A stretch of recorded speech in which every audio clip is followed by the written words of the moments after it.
This is full time, and we're in the midst of very strange times. Obviously, we're all being affected by CV-19. Everyone be safe there. And we're all in this together. And that gives me comfort. I hope it does for you as well. So there are some topics regarding soccer that I want to get into here shortly surrounding the coronavirus. Things that are very dear to me that I will get into.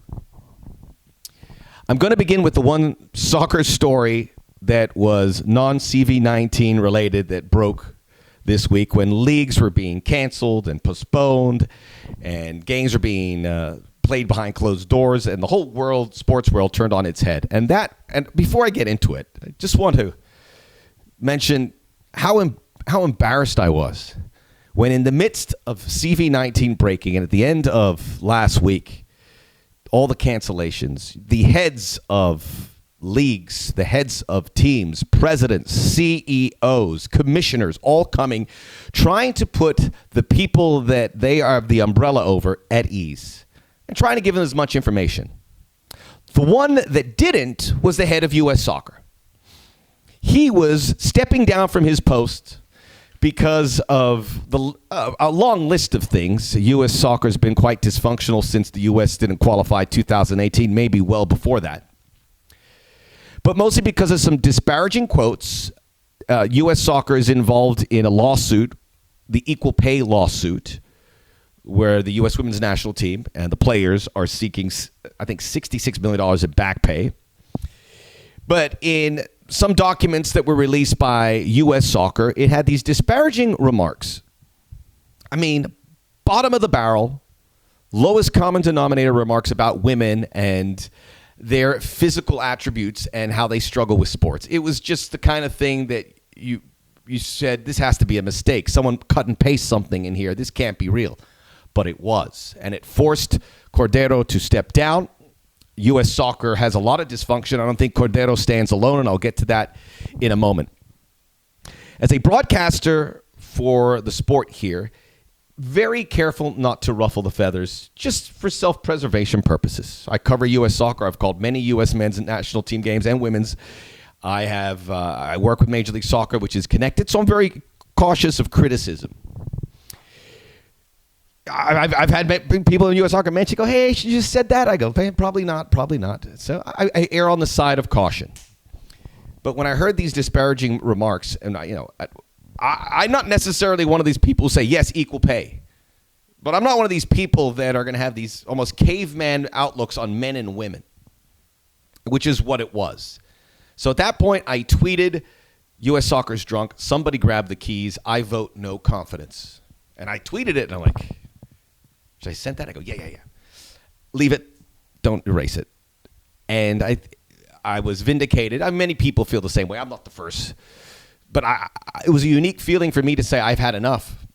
I have had enough. And especially the timing of it all. It was humiliating. The money forced the issue here, and Cordero had to step down. The big sponsors putting in pressure, pulling out, as they rightfully should have. And I look at U.S. Soccer and the confidence I have, and I mentioned Cordero. He did not act alone. He should have seen these quotes and got him the heck out of there. But this is a bigger picture. He is being replaced by Cindy Parlow-Cohn, a woman, and a lot of people are given comfort because a woman's in charge. But I see her as part of U.S. Soccer, and my guard is up, and the no confidence claim remains. I think U.S. Soccer is in a situation where you can't do this, but they say, do you throw the baby out with the bathwater? I say yes. We should have done this 2 years ago, but we don't. There's a lot of red tape. There's a lot of old ways. There's a lot of know-how within U.S. Soccer we can't get anywhere else, and that may be true, but shoot, let's train people. Let's get some know-how. The question is, nobody wants this gig. Who would want this gig right now? And work under those terms. Work under the terms where not only you have one lawsuit, you have about 6 lawsuits. Who would go into this? So it's a very dire situation. And the U.S. women are the bright spot right now. So I stand behind them because without them, they probably smell blood with this lawsuit and they should go for it. I don't think they're going to get that much money that they're asking for, but Might as well at this point. Oh, wow. Tough week, sport fans. Unprecedented while we deal with this. I like college hoops a lot, and their whole season was wiped off the board. I saw a tweet from Gary Lineker, and it said, football is not that important. And I've seen other people say, everyone take a step back. We're dealing with a bigger issue, which I agree on, and let us postpone everything. Let's self-quarantine. Let's do all the steps to make sure that we hit this hard and get rid of it as soon as possible. But don't tell me football's not important. Say football is secondary, because football is important. A lot of people can't function without it. A lot of people, it's their culture. It's their way of life. It's their means of life. In my industry, there's always a helping hand. You know, if your father or someone was involved in the business, you have a shot. And by the way, take all the help you can get. My father was a history professor. He knows nothing about sports. What I was able to create with soccer, I did on my own, self-made. I created something where it is something I talk about every day. So if you say football's not important, I feel like a schlep. Because all I do is talk about football. Football puts food on my table. Football allows me to express myself. Football allows me to do this YouTube. It is important. Obviously, what we're going through now, it takes a back seat. And I am in support of that, and I am practicing everything that I am being told. But this sport deserves that respect. And I will tell you this. When we come back on the other end, this sport will do more to heal, to make people whole, than just about anything else. Because I guarantee when you hear the crowd and you hear the commentary and you see those players and you see the hard tackles, it's going to be an emotional. We have to wait for that. But don't tell me it doesn't count, because it does. So CV-19, I hate calling it coronavirus. I really do. CV-19, whatever, we know what it is. Caused cancellations, games played behind closed doors. You look, obviously, Europe is the epicenter of it all. In Italy, now into Spain, perhaps beyond those borders here soon enough.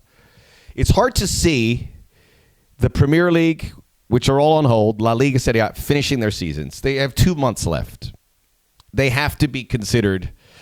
At some point, we're going to get the word that they are off the table. And then they have to scramble to figure out who is your champion, who gets relegated. Do people get relegated? There's a lot to unwrap at that point. If you look at the European Championships this summer, I'm sorry I laugh. But if someone came down from Mars and said, why don't we host a European Championship and we will have games all over Europe? It literally sounds like the worst idea ever. And they're planning on this happening in June. Historically, the European champions are hosted by one or two nations, which I think if you have that sort of approach, it pays off. But if you have games in Italy and Spain and England and Macedonia or it was whatever, it was it Kazakhstan? No, it was Azerbaijan. Then you have a logistical nightmare. So I can't see that tournament surviving this summer. Maybe it gets rescheduled. I hope it does. It is incredible to see that, the level of play. Well, boy, we'll miss that if that doesn't happen. I look at Major League Soccer, which is suspended for 30 days. It may go a little bit long, but maybe there's a little more hope for MLS because the season just started. And maybe with games and leagues being suspended, maybe there's a window of opportunity to bring that league to more eyeballs because folks will seek it, will seek competition if other stuff is not going on. I know the last thing you want to know about is opportunity. It is way down the list, but it brings me to the next topic I want to discuss about all of coronavirus, etc. And that is, what do we do when we get back? You know, we've heard about 2 months with no public gatherings at least. That means maybe a little bit after that, leagues come back and they play in empty stadiums and you can focus on the players and the staff and make sure that they have negative test results, and you just play. And we've seen a lot of games like that, and I watched them. And it's always nice to watch sport, and I'll watch it regardless. But this reminds me of a quote by, he's my favorite soccer author. I'm sure he's many of the favorite soccer author. And that is Eduardo Galeano, a Uruguayan. He has a book, Soccer in Sun and Shadow. You should all read it if you have not. It's an easy read, and you will walk away so much smarter about the sport than prior. And he does it from a South American perspective. He has a quote, Señor Eduardo Galeano, el grande. Jugar sin hinchadas es como bailar sin música. Playing without fans is like dancing without music. The man speaks the gospel. And while the game's behind closed doors, I would almost wait because you want to hear the fans. Everything builds off the fans. Everyone reacts off the fans. The players, the coaches, the commentators. It all starts with the fans. The sport is nothing without fans. Because you have people that give up their weekends week in, week out to build tifos, to get together their friends, their family. Without fans, there is no soccer. There is. You'll have music. You'll have dancing without music. Who wants that? I know you guys have a lot on your mind. I'm glad you took a little bit of time. Subscribe to my YouTube page. I certainly would appreciate it. I'm hoping to provide a lot of historical documents here while there are no games going on over the next few weeks. There's a lot of folks in my industry right now that I think are getting sidetracked. Let's leave the CV19 stuff to the experts, and the rest of us who talk soccer, let's stay out of it and sports, and let's just approve and acknowledge those that know it the best. I do want to reference this shirt, Tame Impala. It's the last live event I went to probably for a while at the Forum. Tame Impala, one of the biggest bands in the world from Perth, Australia. Great show. Thank you, guys. It's going to keep me going for a little bit longer as we get through all of this.